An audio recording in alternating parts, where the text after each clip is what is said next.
A lot of you guys asked us to make a follow-up on how banks actually work. So here it is. Now, before we get into the video, we are safe and healthy. You'll especially benefit from watching this video. So here's how banks work. Welcome to this channel. So let's start off with a brief history and timeline of banking.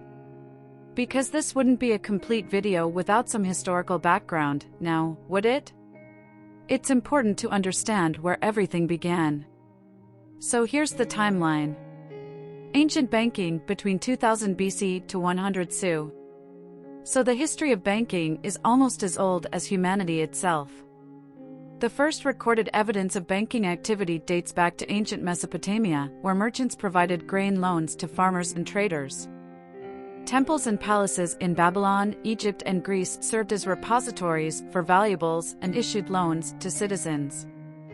One of the most famous legal codes from ancient Mesopotamia, the Code of Hammurabi, contains several laws related to financial transactions, property rights, and commercial activities. These laws provide insights into sophisticated financial systems and regulations. So, yes, our ancestors were not as stupid as we like to believe. Banking in Rome 100 BCE to about 500 SU. Roman banks known as mensahi were involved in currency exchange, deposit-taking and lending. Individuals known as argentari bankers or money changers and foreign eratters moneylenders played a significant role in the financial system. This provided various financial services, such as money changing, lending, and deposit-taking. And these individuals often set up their businesses in the forum, the center of commercial and political life in ancient Roman cities. Medieval banking from 500 SU to about 1400 SU. After the fall of the Roman Empire, banking activity decreased in Western Europe, but continued in the Byzantine Empire and the Islamic world. The Knights Templar, a Christian military order, established an early form of international banking, allowing pilgrims to deposit and withdraw funds across their network of commanderies. The rise of modern banking from 1400 SU to 1700 SU. The Medici family, an influential banking dynasty in Renaissance Italy, developed the double-entry bookkeeping system. So this period saw the establishment of central banks such as the Bank of Amsterdam in 1609, the Swedish Riksbank in 1668, and the Bank of England in 1694, which provided stability and regulation to banking systems. The Bank of Amsterdam was the first bank to issue paper money, and it became a model for other central banks that were established in Europe during the 18th and 19th centuries. The Industrial Revolution 1700 SU to about 1900 SU. The Industrial Revolution brought about rapid economic growth and increased demand for banking services. Joint stock banks emerged, allowing people to pool resources and invest in new ventures. Central banks began to issue banknotes and manage the money supply. The 20th century. During the late 19th and early 20th centuries, the gold standard became the dominant global monetary system. Participating countries pegged their currencies to gold, facilitating international trade and investment. The gold standard provided stability but restricted countries' abilities to manage economic fluctuations, leading to its eventual collapse during the Great Depression. And this led to the creation of regulatory bodies and insurance schemes to protect depositors. The latter half of the century saw the rise of multinational banks, the automation of banking services, and the development of credit cards and electronic payment systems.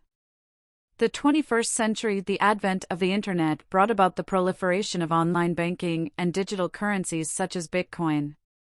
The 2008 global financial crisis prompted renewed regulatory efforts, such as the Dodd-Frank Wall Street Reform and Consumer Protection Act of 2010 in the United States, aimed at bolstering financial stability and consumer protection. But the 2008 financial crisis was never resolved, only delayed. And here we are now, still kicking that can down the road. So now that you've got this context, let's discuss how did banks work in the past and the era of the gold standard. The gold standard was a monetary system in which the value of a country's currency is directly linked to a fixed quantity of gold. So under this system, central banks committed to exchanging their currencies for a specific amount of gold upon demand, thereby ensuring the currency's stability and facilitating international trade. The origins of the gold standard can be traced back to the use of gold coins as a medium of exchange. Gradually, countries adopted the practice of issuing paper currency backed by gold reserves, allowing for the expansion of the money supply without the need for additional gold. By the late 19th century, the gold standard had gained widespread acceptance and it was adopted by many countries, including the United States and Great Britain. However, the gold standard had inherent flaws. One of the primary reasons was its inflexibility in terms of economic crisis. Since the money supply was tied to gold reserves, it was difficult for governments to increase liquidity and stimulate economic growth during recessions or depressions. And this inflexibility ultimately contributed to the severity of the Great Depression in the 1930s.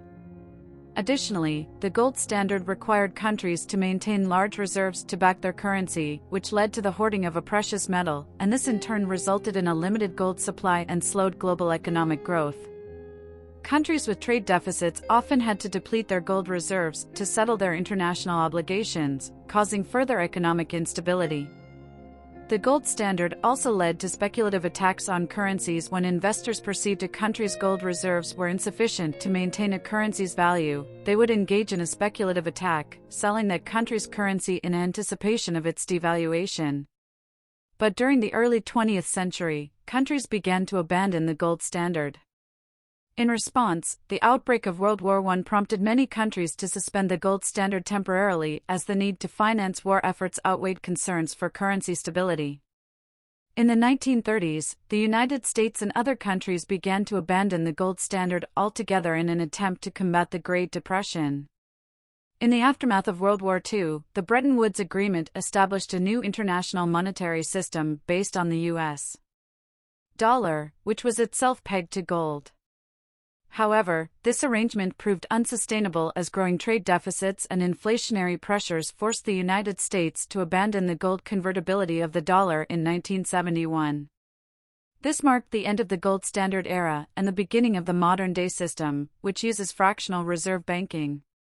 So, fractional reserve banking is a financial system in which banks are required to hold only a fraction of their customers' deposits in reserve, while the remainder can be loaned out or invested. In some ways, it's the opposite of the gold standard. This practice forms the basis of modern banking, allowing banks to create credit and stimulate economic growth by facilitating lending and investment. Under fractional reserve banking, when a customer deposits money, the bank is obliged to retain only a certain percentage of that deposit as reserves. The reserve requirement is typically mandated by a central bank or other regulatory authority. The bank can then use the remaining portion of the deposit to extend loans or make investments, generating income through interest and fees. We've explained this system in more detail in our video on the Silicon Valley Bank collapse. Make sure to check that one out because massive knowledge bombs were dropped. So, needless to say, here are some advantages and disadvantages of fractional reserve banking. Let's be nice and first discuss the advantages. So first, economic growth. By lending out a portion of their customers' deposits, banks help to increase the money supply, fueling investment and consumption, and this stimulates economic growth, encouraging the creation of new jobs and industries. Second, profitability. Fractional reserve banking enables banks to generate income from interest and fees on loans and investments made with customer deposits. This income helps banks to maintain profitability, which can lead to increased shareholder value and further investment in the financial sector. Third, financial intermediation. Banks play a crucial role in financial intermediation, connecting borrowers and savers in the economy. Fractional reserve banking allows banks to extend credit to borrowers, providing businesses and individuals with the capital they need to grow and innovate. Now, let's explore the disadvantages. Well, first, bank runs. Fractional reserve banking can make banks vulnerable to bank runs, a situation in which a large number of customers choose to withdraw their deposits simultaneously due to concerns about the bank's solvency. And since banks only hold a fraction of their deposits in reserve, they may not have enough cash on hand to meet withdrawal demands, leading to a crisis of confidence and potential financial instability. You know the sort of stuff we're hearing about these days. Second, inflation.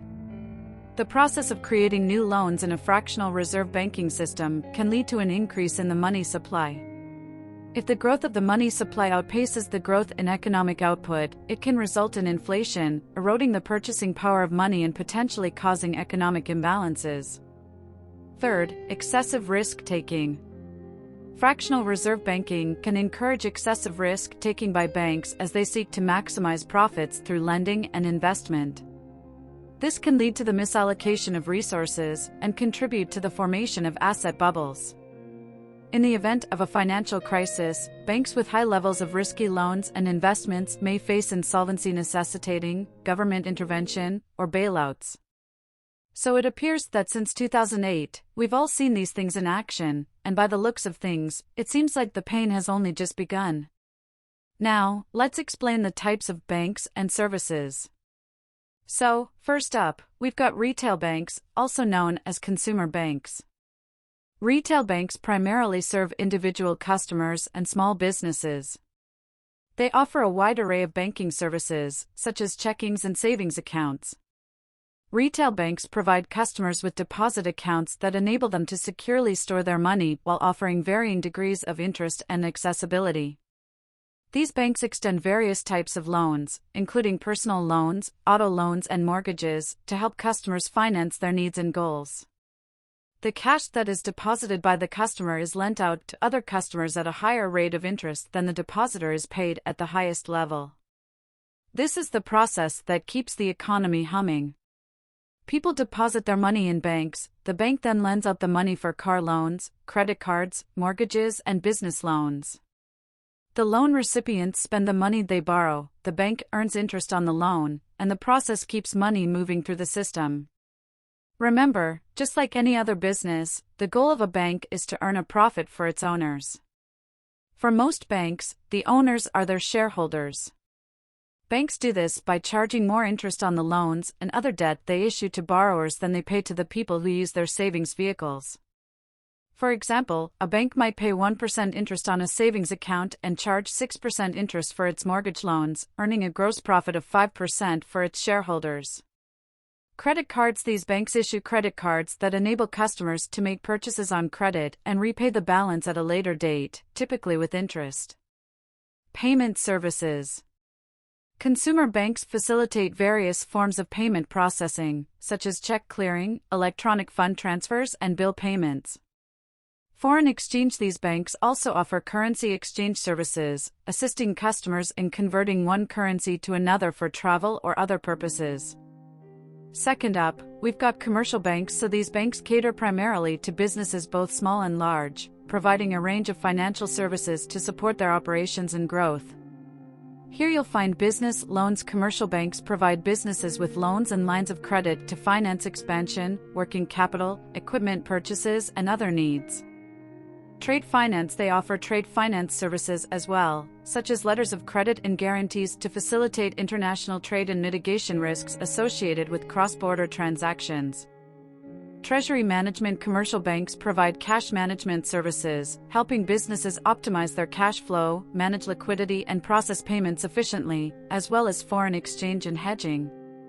They offer foreign exchange services for businesses involved in international transactions, as well as hedging instruments to mitigate currency, interest rate, and commodity price risks. Third up, we've got investment banks. So these specialize in capital markets, activities, and advisory services, primarily serving large corporations, institutional investors, and governments. They handle mergers and acquisitions. Advisory. Investment banks advise clients on corporate transactions such as mergers, acquisitions, and divestitures, providing strategic guidance and valuation expertise. Underwriting. Investment banks assist clients in raising capital through debt and equity offerings, acting as intermediaries between issuers and investors, and underwriting securities offerings. Asset management. These banks also manage portfolios of securities and other financial assets on behalf of institutional clients, such as pension funds, mutual funds, and insurance companies. Trading and market making. These banks are engaging in securities trading, acting as market makers by buying and selling securities to maintain liquidity and facilitate efficient price discovery in financial markets. And fourth up, we've got central banks. Unlike the banks above, central banks do not deal directly with the public. A central bank is an independent institution authorized by a government to oversee the nation's money supply and its monetary policy. As such, central banks are responsible for the stability of the currency and the economic system as a whole. They also have a role in regulating the capital and reserve requirements of the nation's banks. The primary tasks of a central bank are the following: monetary policy. So central banks control the money supply and interest rates to achieve macroeconomic objectives such as stable inflation, economic growth, and low unemployment. Lender of last resort. They act as a lender of last resort to commercial banks in times of financial distress, providing emergency liquidity to maintain the stability of the financial system. And last but not least, supervision and regulation. They oversee the banking sector, establish prudential regulations, and monitor the solvency and risk management practices of banks to ensure their soundness and stability. The U.S. Federal Reserve Bank is the central bank of the U.S. The European Central Bank, the Bank of England, the Bank of Japan, the Swiss National Bank, and the People's Bank of China are among its counterparts in other nations. Some people love banks while others despise them, especially when they're talking about central banks. But no matter your stance, banking, as mentioned in the beginning of the video, is as old as humanity itself. So as long as economics exists, banks are not going anywhere. Now, this should cover most of the theory behind how banks work. This is a lot to unpack, but we hope you're left with a better understanding of how the current financial system works. Understanding banks means understanding the foundation upon which the entire economy is built. So we really encourage you to watch this video as many times as you need to in order to make sure you can put together each piece of the puzzle. And with that being said, it's time to wrap up this video. But not before we ask you the following: how do you think the future of banking will look in the coming years? Drop your answers in the comments below. We're always curious to hear your vision. As always, thanks for watching. We'll see you back here tomorrow.